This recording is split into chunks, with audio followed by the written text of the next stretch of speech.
تلاوت قرآن کے آداب۔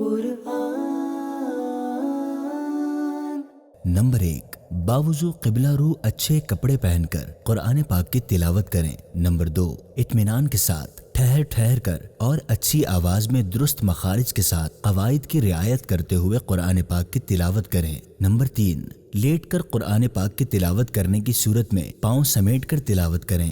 4، قرآن مجید پڑھتے وقت اگر اٹھ کر کہیں جانا ہو تو قرآن پاک بند کر دیں، البتہ کھلا ہوا چھوڑ کر جانے سے شیطان پڑھ لیتا ہے، یہ بات درست نہیں ہے۔ نمبر 5، جب بلند آواز سے قرآن مجید پڑھا جا رہا ہو تو تمام حاضرین پر سننا فرض ہے، جبکہ وہ مجمع قرآن مجید سننے کی نیت سے حاضر ہو، ورنہ ایک کا بھی سننا کافی ہے۔ البتہ مجمع میں تمام لوگوں کا بلند آواز سے تلاوت کرنا ناجائز ہے۔ 6، قرآن مجید مکمل ہونے پر 3 بار قل هو اللہ احد پڑھیں، اگرچہ تراویح میں ہو، البتہ اگر فرض نماز میں ختم کریں تو 1 بار سے زیادہ نہ پڑھیں۔ اللہ پاک کی رضا حاصل کرنے، نیکیوں میں اضافہ کرنے اور قرآن پاک کی جملہ برکات حاصل کرنے کے لیے تلاوت قرآن کرتے وقت ان آداب کا خیال رکھیں۔